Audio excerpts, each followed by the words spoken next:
The clinking of porcelain blended with polite laughter as the aroma of roasted duck and jasmine tea filled the dining room. Candlelight shimmered off crystal glasses while my brother's fiancée Lily leaned toward her parents, her voice low but sharp enough for my bilingual mind to catch every word. "That clueless pig has no idea. So stupid." Their restrained laughter rippled through the air like static invisible to everyone except me. I didn't move. My hand rested lightly on the stem of my glass, the cool surface anchoring me while heat rose beneath my skin. I've spent years reading people in depositions, knowing that silence draws out truth faster than anger. Across the table, Daniel was radiant, his face open, naive, basking in the glow of a woman who had already started to dismantle him piece by piece. My parents beamed, pleased by her elegance, blind to the subtle cruelty that poisoned the air. I had heard those tones before in courtrooms from witnesses who smiled while lying. My pulse steadied. I lifted my cup and tasted bitterness instead of tea. She thought I didn't understand her language. She thought my half-American face meant distance from my mother's tongue. I understood every syllable and cataloged it instantly. Time tone, body language, context. Evidence. I forced a polite smile. "The duck's wonderful," I said. Lily met my eyes, her own bright with satisfaction. "Thank you," she replied sweetly, tilting her head like an actress waiting for applause. Inside, I felt the faint click of something locking into place. The old rhythm of control, the calm that comes before a case begins. Daniel reached for her hand, oblivious. I watched, silent, documenting every detail. The way her manicured thumb brushed over his knuckles as if marking possession. The way her father's eyes avoided mine. The way my mother leaned closer, already choosing sides. I had seen this pattern before, charm divide, isolate, destroy. I inhaled deeply and exhaled without sound. She believed she had humiliated me. She didn't realize she'd just introduced herself under oath.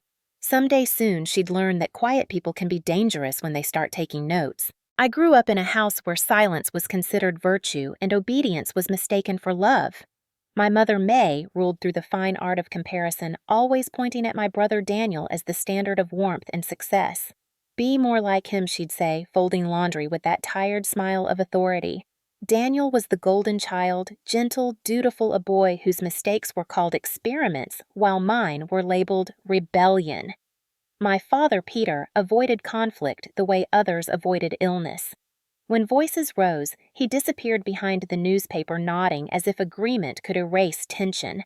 I learned young that survival meant listening without reacting, watching without flinching.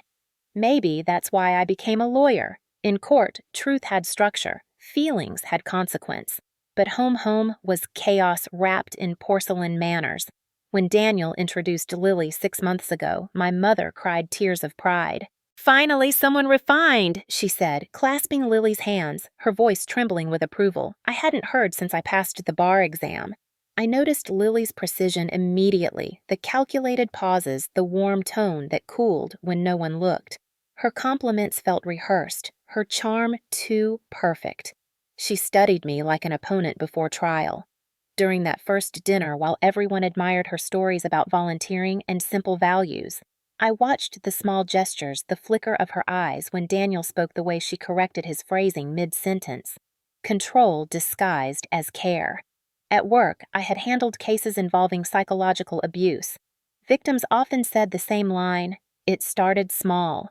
I felt that same chill now sitting across from her at my brother's table, realizing how invisible truth could become when everyone wants to believe a pleasant lie. After dinner, my mother whispered, "You should learn from her Emily. She knows how to be feminine." I smiled because that's what I was trained to do, but inside, something old stirred the ache of being the daughter who's always too much and never enough. When I drove home that night, the city lights blurred through the windshield like evidence being erased. I replayed every word Lily had said, every glance. "That clueless pig has no idea. So stupid." I heard it again, layered with my mother's praise, Daniel's laughter, my father's absence. It wasn't just insult, it was strategy. She had tested the boundaries and found none.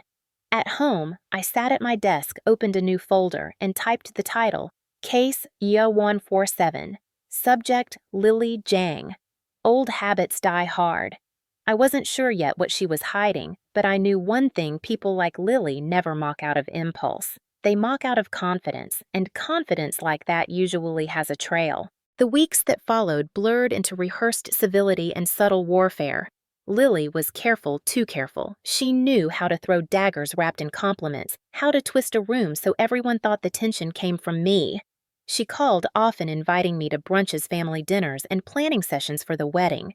Each time she'd smile, her voice sugary, her eyes calculating.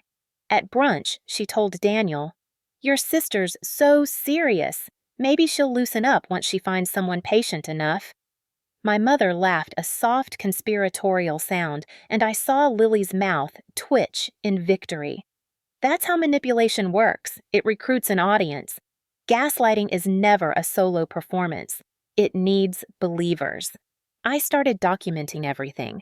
Date, time, tone. The folder on my laptop grew: screenshots, transcriptions, subtle contradictions. I noted how she changed her story. First, she said she worked part-time teaching piano, then that she managed international clients for a luxury brand. Which was it? I'd handled fraud before, and the pattern was the same. Liars forgot their own lies.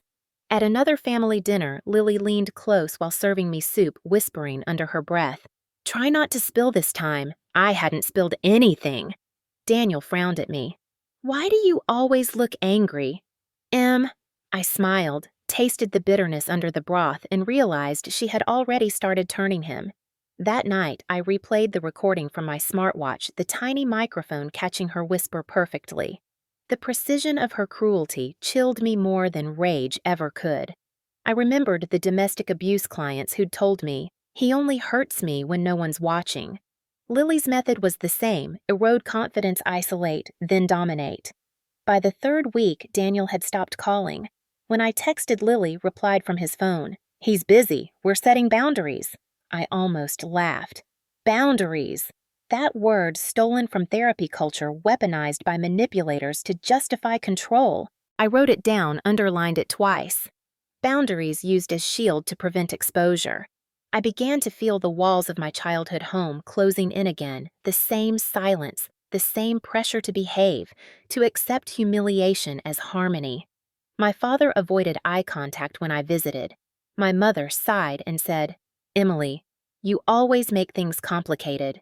Maybe they couldn't see it, or maybe they didn't want to. The brilliance of Lily's game lay in plausible deniability. No bruises, no shouting, just precision strikes wrapped in grace. I told myself to breathe, to wait. I wasn't ready to confront her yet. Strategy demanded patience. So I played the role assigned to me, the jealous sister, the one everyone dismissed. Inside, I was building a case. Every smile was evidence, every word cataloged. I didn't need their belief. I just needed proof. When she looked at me next, all teeth and shine, I met her gaze calmly, letting her see nothing. People like Lily mistake stillness for surrender. They don't recognize the quiet before a storm. It happened on a humid Sunday afternoon at Daniel's house, a backyard barbecue that should have felt like family. The grill-smoked children splashed in the pool, and Lily moved through the crowd like a hostess born for the stage. She laughed easily, touched every shoulder, smiled at every camera. When she reached me, her eyes sharpened. She poured wine into my glass, a generous pour, then accidentally tipped the bottle forward, splashing burgundy across my white linen blouse. "Oh no!" she gasped, loud enough for everyone to hear. "Guess I'm clumsy around people who make me nervous." The words were light, playful, but her gaze stayed on me, waiting. The laughter came as she knew it would, quick, harmless, collective. Daniel chuckled, embarrassed. My mother pressed a napkin to my shoulder. "It's just a shirt, Emily," she said. I smiled faintly, watching the stain spread like evidence across fabric. "Of course," I murmured. "Just a shirt." Lily dabbed at me with a towel, too slowly, her fingers lingering as if staking a claim. "You always look so serious," she whispered, her breath sweet with wine. "People might think you're angry all the time." I met her eyes. "Maybe that's because I notice things." She flinched barely, but enough. Later, as twilight sank into the yard, I excused myself and went inside. In the bathroom mirror, the red mark looked darker deliberate. I studied my reflection the way I studied case photos, cold detached, curious. The smell of grilled meat drifted in, mixed with laughter and the faint echo of Lily's voice floating through the window.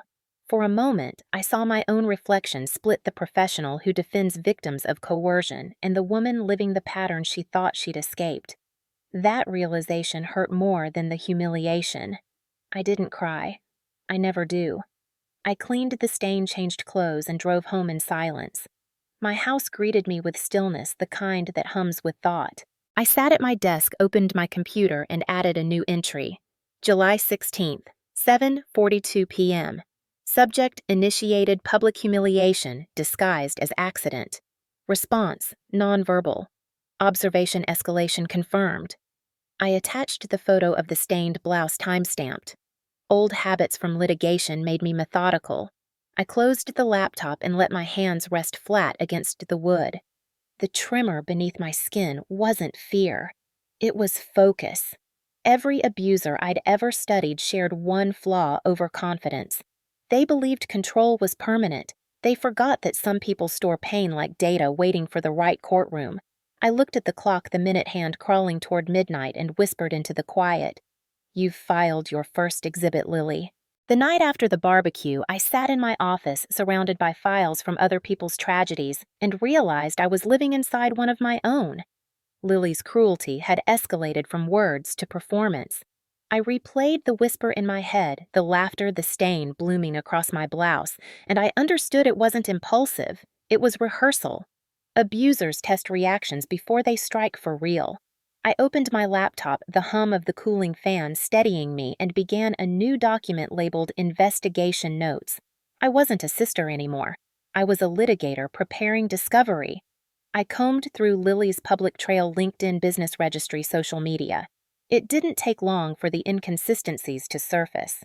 Her online resume claimed she'd been managing international clients since 2018, but the company she named didn't exist before 2020. Another post mentioned a decade in luxury branding, though she was only 28. I clicked deeper. A pattern emerged: companies with different names but the same addresses, all leading to one mailbox in Fairfax. I pulled property records. That mailbox belonged to an import business flagged 5 years ago for laundering funds through fake weddings. My fingers tightened on the mouse. Coincidence didn't look that coordinated. I needed confirmation, not hunches. So I called Angela Ruiz, an old friend from law school who had transferred from civil litigation into financial crimes. When she answered, her voice carried the brisk calm I remembered. "Emily Carter," she said. "It's been forever. Who are you investigating?" "My brother's fiancée," I replied. Silence, then a low whistle. "That bad?" "Worse," I said. "She's hiding something. I just don't know what yet." Angela asked for details, and I gave them: aliases, discrepancies, the pattern of control. "Send me what you have," she said finally. "I'll run it quietly through the databases. If it's nothing, you'll sleep better. If it's something, we'll know." After we hung up, I stared at the screen. The folder named Lily Jang glowed like a wound. My house felt too quiet, my heartbeat too loud.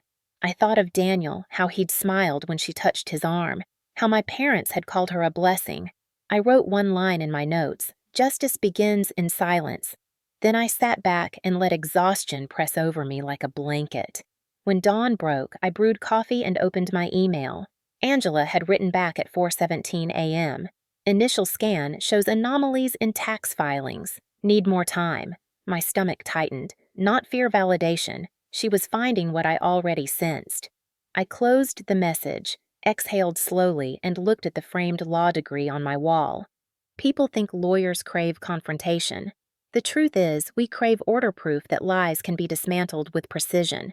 Lily didn't know it yet, but I wasn't just Daniel's sister. I was the worst opponent she could have chosen, a woman who understood both the law and silence. Lily called 2 days later, her tone bright and casual, asking if we could start over. She wanted to meet alone, no family, just coffee and peace. I agreed. The attorney in me understood that traps reveal themselves fastest when you walk into them willingly. We met at a small cafe near Daniel's office. She arrived dressed in soft beige. Her hair tied neatly, her smile the very picture of remorse. "I feel terrible about the barbecue," she began, eyes wide with sincerity. "I think we got off on the wrong foot." I stirred my tea slowly. "Do you?" Her smile twitched just slightly. She leaned closer. "Daniel loves you. I don't want tension to ruin things." The word tension sat between us like a knife. "Neither do I," I said. For a moment she looked relieved, and then, almost imperceptibly, her hand reached across the table, touching my wrist. The pressure was light, but her nails pressed down just enough to sting. "Good," she whispered. "Then you'll stop digging." I froze. Her eyes had gone flat, voice too low for others to hear. "You think I don't know what you're doing. Keep out of it, Emily. You're not clever enough to play my game." I withdrew my hand, slow and deliberate, forcing my voice to remain calm. "You shouldn't threaten people in public, Lily." She smiled, a perfect mask. "Oh, don't be dramatic. I'm just saying we should trust each other." I paid the bill and left first. When I reached my car, my pulse finally broke into a run. I looked down at the faint red marks on my wrist and pressed my phone's side button. The voice recorder had captured everything, the shift in tone, the threat buried in courtesy. I labeled it Exhibit D. That night, I met Angela at her office after hours. Her desk lamp threw long shadows across stacks of files. She listened to the recording without interrupting, jaw tightening. "She's testing boundaries," Angela said. "Next step will be physical escalation or psychological isolation. She's dangerous." "I know," I said quietly. "And Daniel won't believe me." Angela sighed. "Then we build a case he can't ignore." The next evening at Daniel's apartment, Lily played the perfect fiancée, cooking dinner, laughing easily. When Daniel left the kitchen to take a call, she turned, eyes narrowing. "Delete whatever you're keeping," she hissed, stepping close enough for me to smell the citrus on her skin. "Or I swear you'll regret it." She shoved my shoulder, not hard enough to bruise, but enough to send a message. I caught myself against the counter, forced my breathing steady. Daniel returned just as I straightened up. Lily's expression softened instantly. "Emily was just telling me about her latest case," she chirped. I smiled back, even as adrenaline burned through me. "Yes," I said, "one involving identity fraud." Her eyes flickered the briefest tell, and I knew the next phase had begun. Angela's report arrived on a Thursday morning, a manila envelope marked confidential. The air in my apartment felt heavier as I broke the seal. Inside were printed documents, screenshots, and government records. My throat tightened as I flipped through the first page, an official name, Jiang Shumei. Birth date different from Lily's. Marital status married. Husband, Liu Wei, Guangzhou, China. Marriage certificate still valid. Beneath it, copies of visa applications filed under alternate names. Lily Jiang, Mei L. Zhang, even one under Lillian Chan. My pulse hammered. Each form was a lie, and every lie connected to Daniel's address or social security number. Fraud, identity theft, immigration violation, all words that carried prison sentences. Angela's note was clipped to the final page. "Emily, you were right. She's using your brother as her next legal foothold. ICE and Financial Crimes Division are ready if you want to proceed, but once we open this, there's no going back." I sank into my chair, the papers trembling in my hands. Outside, the city buzzed, oblivious. My apartment was silent except for the faint tick of the clock, a metronome counting down to disaster. I thought about Daniel's smile, the way he looked at her, the way he defended her even when she mocked me. If I handed these documents over, I'd destroy his future. But if I didn't, she'd do it herself. There was no safe choice, only the lesser devastation. I spent the next hours rereading every page, memorizing details, highlighting connections. The more I read, the more deliberate her plan became. Lily had married her real husband to gain a Chinese business visa, then used his connections to forge new documents under westernized aliases.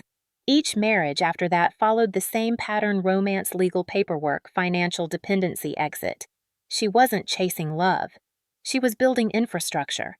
Daniel was her next foundation stone. My phone buzzed, a message from Daniel: family dinner tomorrow. Lily wants to make peace. I stared at the text until the letters blurred. She wanted me close because she felt me near the truth. I typed a reply. "Of course, I'll bring dessert." Then I called Angela. "I want to do it," I said. "I want her caught in the act." Angela's voice was steady. "We'll need a controlled environment. Dinner works. I'll coordinate surveillance. You'll wear a mic." The plan took shape quickly. I would host not Daniel. That way she'd feel secure, superior, untouchable. She'd talk, maybe boast. Angela's team would monitor from outside, ready to move when I signaled. "Are you sure you can handle this emotionally?" she asked before hanging up. I hesitated. "I've handled worse in court," I said, but even as I spoke, I felt the lie. This wasn't a trial. This was family. That night, I couldn't sleep. I sat at my kitchen table, the documents spread before me, studying her handwriting on the fake marriage forms. Elegant, confident, consistent. Fraudulent precision. I poured myself coffee and stared out at the dark street. My reflection in the window looked like someone else, a woman I used to defend, not the one doing the defending. I whispered to the empty room. "If I don't stop you, who will?" The question hung there unanswered. At dawn, I placed the documents into a secure briefcase, locked it, and wrote the label in neat block letters. Case 0147. Jiang Shumei Lily Jiang. For the first time since this began, I felt something sharp and clear under the exhaustion. Not anger, not fear. Purpose. She had underestimated me. Most predators do. They mistake composure for weakness, professionalism for passivity. But quiet isn't surrender. It's strategy. When the sun rose, light cut across my living room, glinting off the clasp of the briefcase like a verdict waiting to be delivered. Friday evening came heavy with the scent of rain and inevitability. My house was immaculate, every plate aligned, every light dimmed to a soft amber. I moved through the rooms in silence, steadying my breath, feeling the weight of the wire taped beneath my blouse. Angela's team waited outside in an unmarked car. I'd memorized the signal touch the earring twice if she said anything incriminating. Simple, decisive. At 6:30 sharp, the doorbell rang. Daniel stood with Flowers Lily at his side, her smile the polished gleam of a predator, certain of victory. My parents followed, talking cheerfully about recipes and family. The dinner began as though nothing had ever fractured between us. Lily complimented the decor, called me such a perfectionist, then praised Daniel's promotion that she had no part in. Every gesture rehearsed. I served pot roast mashed potatoes, the same meal from that first night. Familiarity disarms people. She relaxed visibly. "It feels good to be family again," she said, tilting her glass. "Right, Emily." I nodded. Family is everything. Dessert came. Apple pie, warm golden. Lily leaned close to her supposed parents, murmured something quick and low in Mandarin, then laughed. My heart thrummed against the wire. I waited until her laughter faded. "Lily," I said softly, "you've always had a gift for languages. How do you say fraud in Mandarin?" She blinked, startled. "Excuse me?" I smiled, voice calm. "I mean, you're fluent, right? You must know it. Why would you ask that?" she said, still smiling, but her hand trembled slightly on the fork. "Because," I answered, switching to Mandarin, "you committed it." The room froze.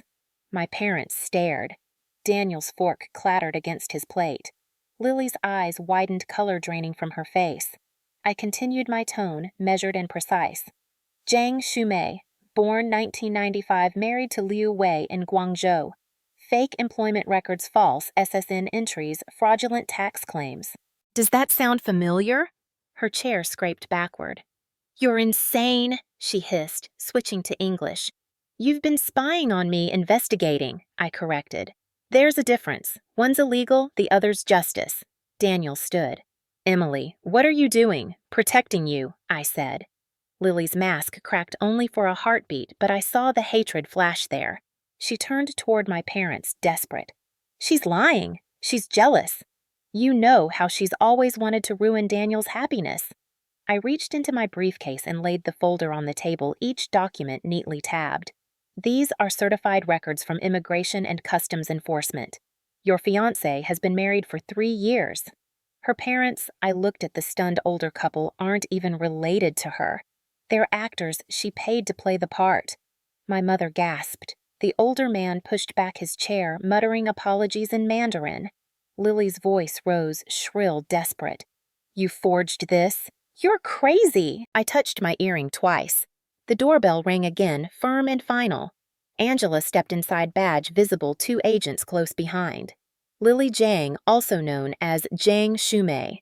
Angela said clearly, "You're under arrest for immigration fraud, identity theft, and conspiracy to commit financial crimes." Lily screamed, lunging toward Daniel, but one agent caught her arm, twisting it behind her. "Daniel, please," she cried. Tell them I love you." Daniel's face was pale frozen. The agents cuffed her, reading her rights. My mother sobbed quietly. My father stared at the floor. The false parents slumped, defeated, mumbling about being hired for photos. When the front door closed behind them, silence filled the house. Rain tapped gently against the windows. Daniel looked at me as though seeing a stranger. "You planned this," he whispered. "Every step I said, because she would have ruined you." He sank into his chair, trembling hands covering his face. I stood at the doorway, the smell of apple pie and cold air mingling, and realized justice rarely looks heroic.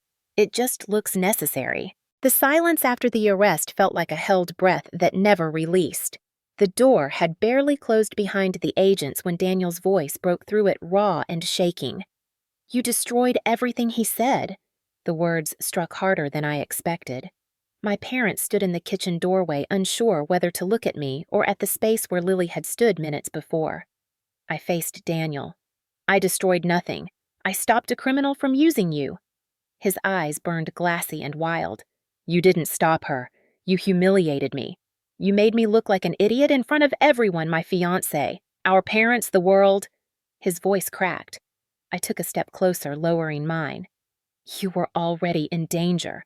She used your name for credit cards, tax filings, bank transfers. If she'd married you, you'd be facing federal charges."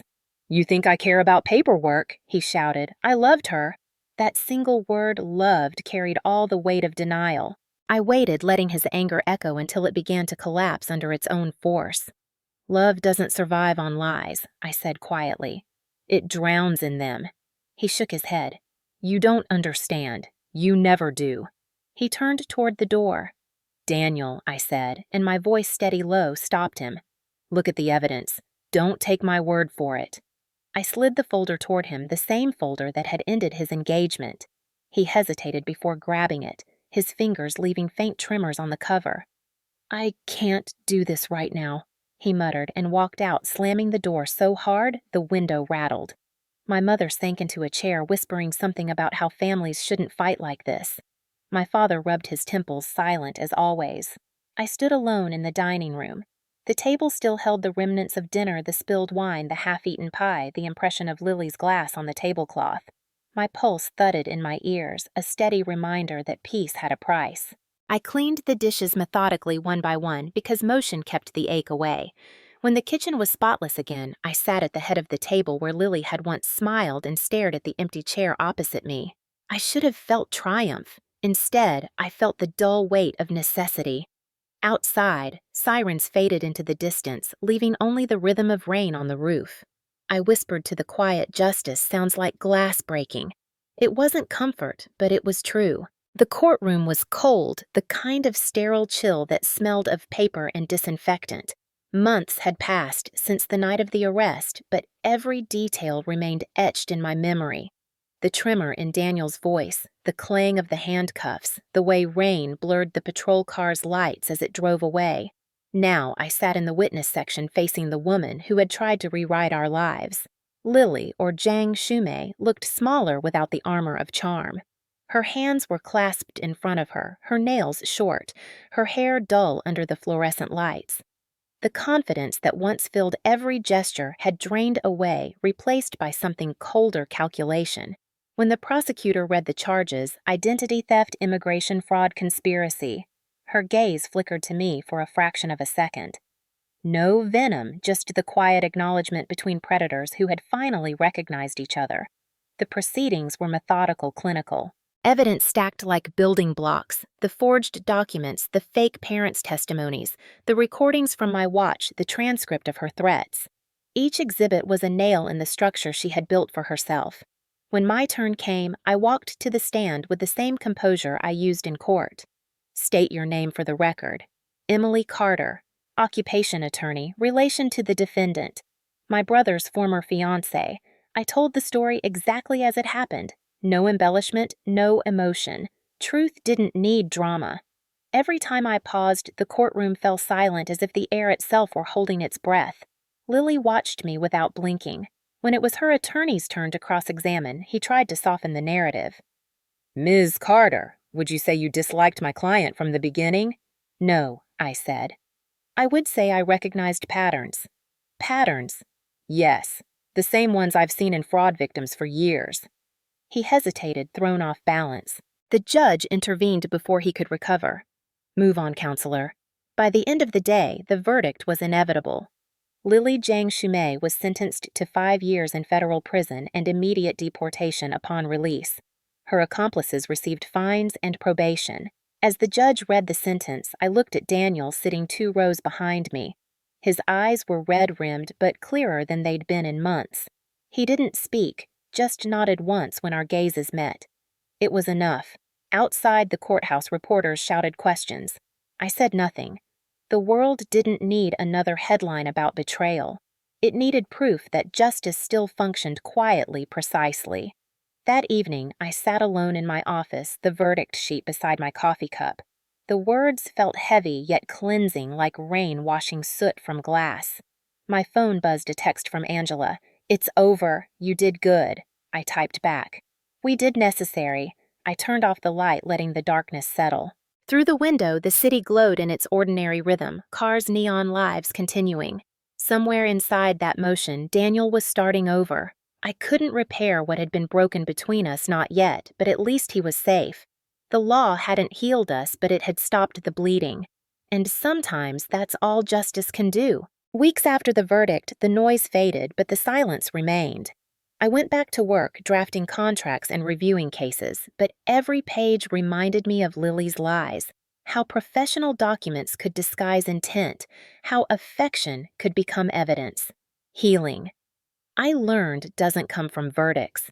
It comes from the quiet mornings afterward when you choose to keep living. Daniel moved out of the apartment he'd shared with her. I helped him pack boxes in silence. We didn't talk about the trial. When he found her scarf in a drawer, he froze. "She wore this the day we met," he whispered. I didn't respond. Some memories have to rot on their own before they're buried.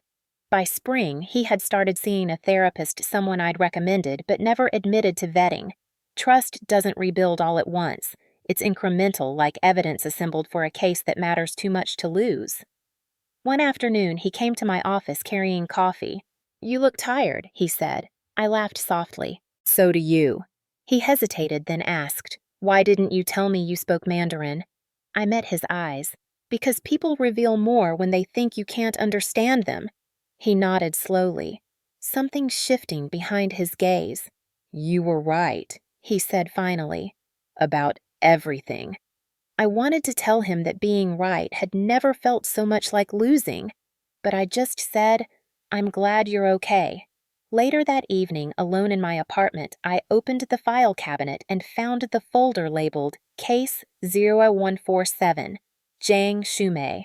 I held it for a long time before locking it away in the archive drawer. That case was over, but the lesson wasn't. Evil doesn't always shout. Sometimes it smiles across the table, refilling your glass. I walked to the window, watching the city pulse with ordinary life. Across the street, a couple laughed, their voices echoing faintly through the night air. It didn't sting anymore. I thought of my mother, who now avoided the topic entirely, and my father, who had started calling once a week. Family fractures heal unevenly like broken bones set too late. Still, they heal. My phone buzzed a message from Daniel. "Dinner on Sunday, I'll cook this time." I typed back, "I'll bring dessert." When I set the phone down, I realized I was smiling. Justice had cost us both something, but it had also returned something quieter, trust rebuilt on truth. I whispered to the empty room, "Justice doesn't need applause. It just needs to hold." Spring settled over Arlington with the faint scent of lilacs and wet pavement. My house felt different now, lighter, like the air had been cleaned of something invisible. Sunday dinners became tradition again.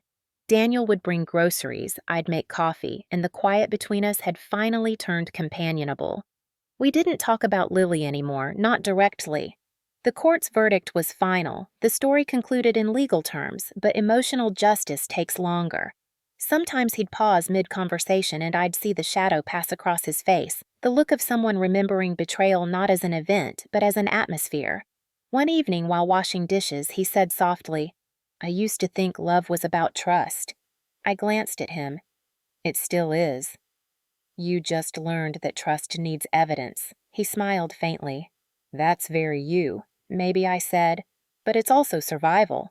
He nodded, understanding what I didn't say. Survival isn't always about fighting back. It's about knowing when to wait, when to document, when to strike with precision. A week later, I visited Angela at her office. She had moved on to a new case, something involving corporate fraud. We shared coffee and paper cups while she flipped through a stack of files.